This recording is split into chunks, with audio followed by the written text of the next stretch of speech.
Hi friends, இன்றைக்கி வீடியோவில் நம்ம என்ன பார்க்க போகிறோம் அப்படின்னா 7th செகண்ட் டேர்மில் இருக்க முகலாய பேரஸ் தான் பார்க்க போகிறோம். இந்த டாபிக் எந்தெந்த ஸ்டாண்டர்டில் இருக்குது அப்படின்னா 7th-லேயும் 11th-லேயும் இருக்குது. இன்றைக்கி 7th பார்க்கலாம், நாளைக்கு 11th பார்க்கலாம். ஃபஸ்ட்டு வீடியோக்குள்ளே போகிறதுக்கு முன்னாடி this video sponsored by SPO digital marketing.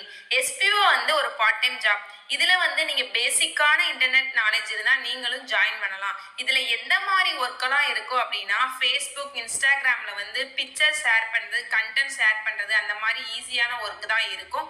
நீங்களும் இதில் ஜாயின் பண்ணணும்னா நான் ஸ்க்ரீனில் ஒரு நம்பர் தரேன், அதுக்கு வாட்ஸ்அப் பண்ணுங்கள்.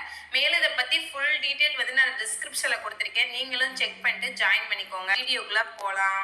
ஸ்கிப் பண்ணாதீங்க. பெரிய தப்பு. தினம் 300 ரூபாய் சம்பாதிக்க அரிய வாய்ப்பு. இன்ஸ்டாகிராம், ஃபேஸ்புக் பயன்படுத்த தெரிந்தால் போதும். Content post and content publishing மூலமா தினம் 300 ரூபாய் சம்பாதிக்கலாம். இந்த வேலை செய்ய 5 நிமிடம் போதும். Work training support, group communication support, all language customer live chat support. முக்கியமா சொந்தமா ஒரு பிசினஸ் ஸ்டார்ட் பண்ற அளவுக்கு உங்களால கற்றுக்கொள்ளவும் முடியும், சம்பாதிக்கவும் முடியும். இந்த வேலை வாய்ப்பு வழங்குவது 5 வருடத்திற்கு மேல ரன் ஆகிட்டு இருக்க நம்ம தமிழ்நாட்டு company school of business organisation private limited. மேலும் விவரங்களுக்கு டிஸ்கிரிப்ஷன்ல கொடுத்திருக்க நம்பருக்கு வாட்ஸ்அப் பண்ணுங்க.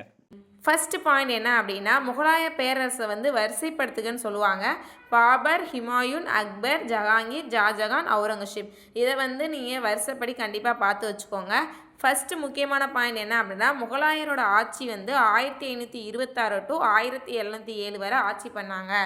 ஃபஸ்ட்டு யார் ஆட்சியை தொடங்கினா அப்படின்னா பாபர் வந்து எந்த வருஷம் பிறந்தாருன்னா 1483 பிப்ரவரி 14 பிறந்திருக்காரு. பாபர்னா என்ன மீனிங் அப்படின்னா நம்பிக்கையை காப்பாற்றுபவர். அவரோட முக்கியமான போர் எது அப்படின்னா 1527 நடந்த கன்வா போர். பாபருக்கும் ராணா சங்காவுக்கும் நடந்துச்சு, அதுதான் முக்கியமான போர்.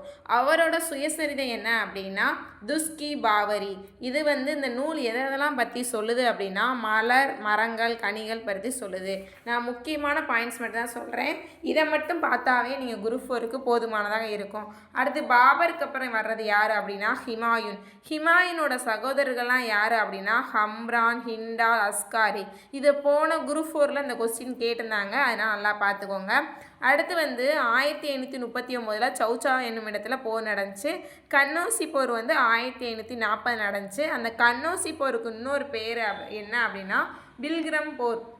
இது வந்து 11th தான் இருக்கும், நான் பக்கத்தில் குறித்து வச்சுருக்கேன், அதனால் நீங்களும் குறித்து வச்சுக்கோங்க. ஹுமாயூன் வந்து படிக்கட்டிலேருந்து இடறி விழுந்து இறந்துட்டார்.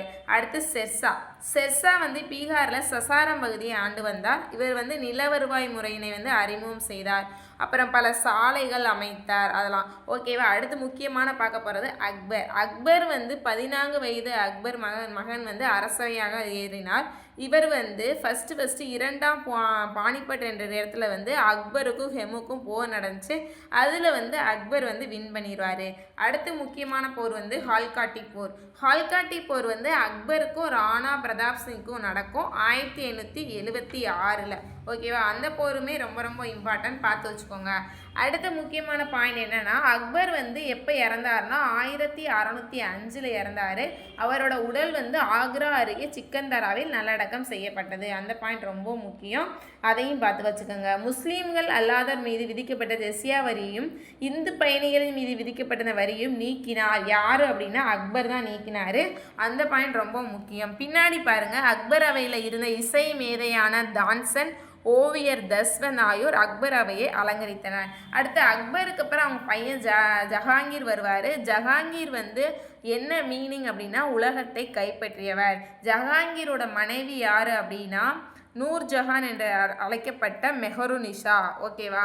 ஜஹாங்கீர் வந்து தனது மகன் குஸ்ருவுக்கு உதவியதற்காக சீக்கிய குரு தலைவர் குரு அர்ஜுன் சிங்கை தூக்கிலிடும்படி உத்தரவிட்டார். அது ரொம்ப முக்கியம். ஜஹாங்கீர் காலத்தில் வந்த ஒரு பிரதிநிதி யார் அப்படின்னா தாமஸ் ரே. ஓகேவா. அவர் தான் முதல்ல வந்து வணிக மையத்தை சூரத்தில் நிறுவார். இந்த பாயிண்டும் ஆல்ரெடி கொஸ்டின் கேட்டிருக்காங்க. அடுத்து ஜாஜகானா என்ன மீனிங் அப்படின்னா உலகின் அரசர். இவர் வந்து நிறைய கட்டடத்தெல்லாம் கட்டியிருப்பாடு, சகிப்தன்மை அற்றவராக விளங்கினார். அதுக்கப்புறம் ஷாஜகான் வந்து அவரோட பையன் வந்து கோட்டையில் வந்து அடைச்சிருவாங்க. அதில் தான் அவர் வந்து அந்த கோட்டையோட பேர் என்ன ஜாஃபர் அரண்மனையில் கழிச்சார். எத்தனை வருஷம் அப்படின்னா 8 வருஷம். அடுத்து பார்க்க போது அவுரங்கசீப் அப்படின்னா ஆலம்கீர், உலகை வெல்லுபவர்ன்ற மீனிங் கொடுத்துருக்காங்க. அந்த பாயிண்டையும் நல்லா பார்த்துக்கோங்க. அடுத்து முக்கியமான கொஸ்டின் வந்து இந்த சைடில் இருக்குது பாருங்கள், வக்கீல்னா பிரதம அமைச்சர், மீர்மான அரண்மனையை நிர்வகிப்பவர், குவாஜினா தலைமை நீதிபதி, சதாவுஸ் துவா இஸ்லாமிய கட்டடக்கலை. இது வந்து பொறுத்துகளை கேட்பாங்க, அதனால இந்த பாயிண்ட் வந்து நல்லா பார்த்துக்கோங்க. நகரங்கள் பெருநகரங்களில் கொத்துவால் என்னும் அதிகாரிகளால் நியமிக்கப்பட்டன. கொத்துவால்னா என்னன்னு தெரியுமில்ல, இது காவல்துறை தான் கொத்துவால்னு சொல்லுவாங்க. மன்சப்தாரி முறையை வந்து அறிமுகப்படுத்தவர் யார் அப்படின்னா அக்பர் தான் மன்சப்தாரி முறையை அறிமுகப்படுத்தினார். அடுத்து முக்கியமான கொஸ்டின் வந்து சைடில் பாருங்க, முகலாய பேரரசு பழைய இக்தா முறையை ஜாகிர் என்ற புதிய பெயரிட்டு செயல்படுத்தினார். அந்த பாயிண்ட் வந்து ரொம்ப முக்கியம். அடுத்த பாயிண்ட் பாருங்க, மாவட்ட அளவிலான வரி வசூல் அதிகாரிக்கு என்னென்ன பேரெல்லாம் சொல்கிறாங்கன்னா அமுல் குஜார் அப்படின்னு சொல்கிறாங்க அவங்க மாவட்ட. அடுத்து வந்து இவரோட கட்டடக்கலை, பாவர் வந்து பாரசீக கட்டடக்கலையை அறிமுகப்படுத்தினார். அவர் நிறைய கட்டடத்தை ஏற்படுத்தியிருக்காரு. அது என்னென்னு நீங்களும் பார்த்துக்கோங்க, ஏன்னா கேட்குறதுக்கு வாய்ப்பு நிறையா இருக்குது. அடுத்து முக்கியமான பாயிண்ட் என்ன அப்படின்னா, ஆக்ராவில் உள்ள நூர்ஜஹான் தந்தையான இமத் உத்தௌலானின் கல்லறையும் கட்டினார். ஓகேவா, முகலாய பேரரசும் அதன் புகழும் உன்னதமாக ஷாஜகான் காலத்தில் உச்சத்தை ஏற்படுது. ஏன்னா அவர் தான் நிறைய கட்டடத்தை கட்டுவார். ஓகேவா, அடுத்து பார்க்க போகிறது செங்கோட்டை. செங்கோட்டை வந்து லால் குயிலா என்று அழைக்கப்படுது. இது வந்து டெல்லி செங்கோட்டை முகலாய பேரரசோட வாழ்விடம். 1639 ஷாஜகான் இதை கட்டுவார். ஷாஜகாபாத்தில் கட்டப்பட்ட அரண்மனை தான் அது. இது எதுக்கு செங்கோட்டைன்னு சொல்கிறாங்கன்னா சிவப்பு நிறத்தில் கட்டுறதுனால செங்கோட்டைன்னு சொல்கிறாங்க.